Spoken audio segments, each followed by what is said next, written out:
Assalamualaikum warahmatullahi wabarakatuh. Al-Kisah Makam Sayyid Yusuf Telangoh Sumeneb berawal dari petunjuk selembar daun. Simak cerita selengkapnya.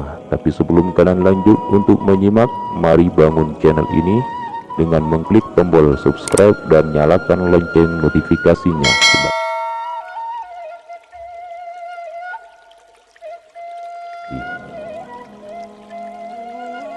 Misteri ditemukannya makam Maulana Sayyid Yusuf bin Abdullah Al-Hasan atau lebih dikenal dengan Pesarian Sayyid Yusuf Telangoh di Pulau Potran, Kabupaten Sumeneb, Madura ini memang tidak ada habisnya untuk dibahas. Namun, kali ini akan mengungkap penemuan makam tersebut dari cerita rakyat yang paling mendekati kebenaran. Pesarian Sayyid Yusuf Telangoh Sumeneb ditemukan oleh Sri Sultan Abdurrahman, di mana beliau adalah seorang sultan yang berkuasa di Kabupaten Sumeneb dari tahun 1811 sampai 1854. Putra Penembahan Somala atau Penembahan Noto Kusumo Asiruddin dan kakeknya bernama Bendara Muhammad Saud. Sumeneb yang berkuasa pada tahun 1750 sampai dengan 1762 Masehi. Bertemunya nasab sang sultan antara kakek dan neneknya adalah satu turunan jauh ke atas, bertemu dengan Sayyid Ali Murtado, Sunan Lembayung Fadal, dengan Dewi Maduratna, keturunan Raja Pajajaran. Sejak muda, Sultan Abdurrahman mempunyai suatu kebiasaan yang mulia dan membawa manfaat bagi orang banyak. Selain itu, beliau sering keluar masuk dari daerah satu ke daerah lainnya, yakni selalu berkelana atau mengembara di berbagai tempat untuk menuntut ilmu kedikjayaan maupun pengetahuan lainnya. Kebiasaan tersebut berlangsung sampai beliau menjadi seorang adipati di Sumeneb. Hal ini terbukti sejak perjalanannya dalam mengembara ke Pulau Bali sehingga menemukan makam Sayyid Yusuf. Diceritakan sebelum menjabat sebagai adipati di Sumeneb pada tahun 1791 Masehi, Sultan Sumeneb Sri Sultan Abdurrahman Pangku Taningrat bersama rombongan yang diiringi oleh beberapa prajurit berangkat dari Keraton Sumeneb menuju Pulau Bali. Dalam perjalanan untuk kunjungan kenegaraan dan sekaligus dalam menyebar luaskan agama Islam itu melewati pelabuhan Telangoh Sumeneb. Menurut cerita bahwa di antara orang-orang di Bali adalah pelarian dari kerajaan Majapahit yang tatkala itu runtuh diserang oleh musuh, sehingga mereka lari menjauh dari serangan dan peperangan hingga terpecah belah, di antaranya berada di Sukapura, Probolinggo, dan Bali. Seharian penuh mereka telah berjalan kaki mengintari daratan yang berjarak cukup jauh. Tentu segenap rombongan banyak yang merasa kelelahan, penat, pegal-pegal. Setibanya di pelabuhan Kalianget, matahari sudah mulai meredupkan cahayanya, menandakan malam segera datang. Mengetahui hari mulai gelap, Sultan dan rombongannya terpaksa istirahat dan bermalam di sekitar pelabuhan Kalianget.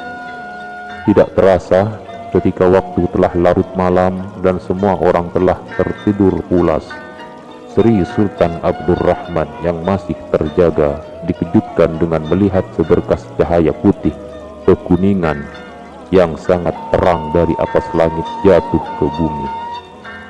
Cahaya itu jatuh di sebelah timur pelabuhan, tepatnya Pulau Potran, Desa Telangoh, Kecamatan Telangoh, Kabupaten Sumeneb, Madura.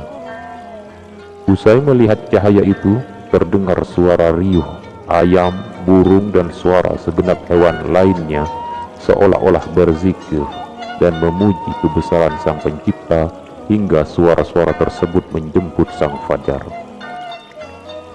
Usai azan subuh berkumandang, setelah Sri Sultan Abdurrahman melakukan sholat subuh berjamaah dengan para pengikutnya, beliau langsung menceritakan kepada rombongannya tentang kejadian aneh yang dilihatnya semalam.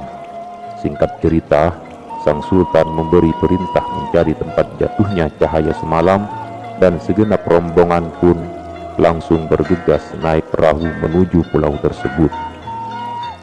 Setelah mendaratnya perahu yang ditumpangi sultan dan rombongannya di Pulau Puteran, maka Sri Sultan Abdurrahman segera memasuki hutan mencari di mana tempat jatuhnya sinar tersebut. Beberapa lama kemudian didapatkannya tanda sebuah gundukan tanah, seakan-akan ada kuburan baru.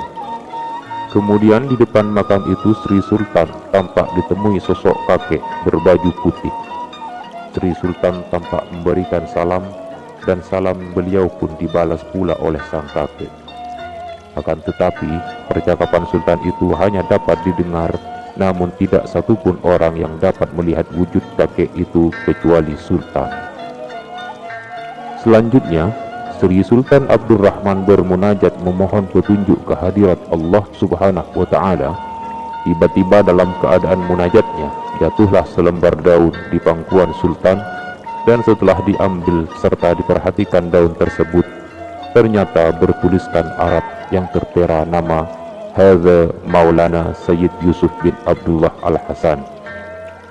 Selanjutnya, setelah diketahui bahwa seberkas sinar yang jatuh itu ternyata makam keramat dan ada wangsit berupa selembar daun, maka Sri Sultan Abdurrahman segera memasang batu nisan pada kuburan tersebut dengan memberi tulisan sebagaimana nama yang terdapat pada daun tersebut, sebagai suatu tanda bahwa itu adalah makam, dan agar suatu saat jika Sri Sultan kembali lagi tidak lupa dan hilang.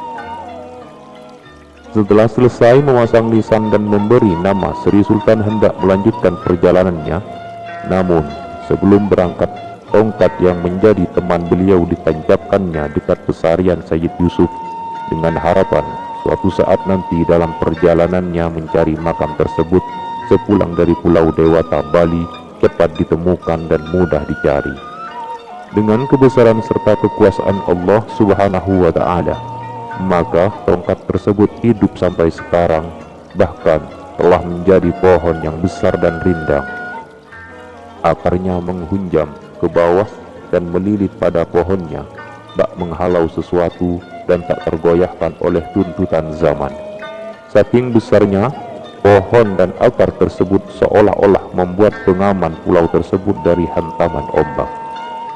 Hal ini merupakan wujud kebesaran ilahi yang diberikan kepada Sultan Abdurrahman, di mana walaupun beliau telah tiada, namun tongkatnya masih tumbuh besar dan masih menyisakan sejarahnya. Di sini dapat kita simpulkan bila tongkat yang ditancapkan mulai tahun 1213 Hijriah terhitung hingga sekarang tahun 2020 Masehi, maka hingga kini pohon tersebut sudah mencapai usia diperkirakan sudah 900 tahun atau lebih. Sepulangnya melakukan perjalanan dari Pulau Bali, Sultan Abdurrahman berniat untuk membangun pesarian Sayyid Yusuf agar diberi tungkup atau kubah kecil untuk tempat bernaung seseorang kelak ketika ingin kirim doa maupun tafakkur. Akan tetapi ada kejadian aneh setelah diberi tungkup. Makam tersebut malah berpindah atau bergeser dengan sendirinya ke sebelah timur, hingga disimpulkan bahwa makam tersebut tidak mau diberi tungkup. Hal itu telah dilakukan sampai 2 kali, jadi usaha Sultan hanya menjadi sia-sia. Maka dari itu, makamnya mulai dulu tidak mau dengan pemberian tungkup. Sampai sekarang makam tersebut hanya dibiarkan saja tanpa ada congkok. Selanjutnya, sekitar kurang lebih 1 tahun kemudian Sri Sultan Abdurrahman mendatangi lagi pesarian Sayyid Yusuf. Namun tidak memberi kubah lagi, tetapi kali ini beliau hanya untuk membangun pendopo di sekitar makam tersebut sebagai tempat khusus orang yang bermaksud untuk ziarah, dan begitu juga Sultan sebagai hamba Allah maka bentuk dari ketaatan beliau kepadanya, maka dibangunlah Masjid Jami' di Kecamatan Telanguh. Dan Sayyid Yusuf di Telanguh tersebut pada catatan sejarahnya belum diketahui pasti dari mana datangnya dan kapan beliau wafat berada di hutan tersebut, dan yang tentunya sebelum ditempati masih menjadi hutan belantara yang tak berpenghuni. Demikianlah sekilas cerita makam Sayyid Yusuf Telanguh Sumeneb berawal dari petunjuk selembar daun. Wallahu a'lam bishawab. Assalamualaikum warahmatullahi wabarakatuh.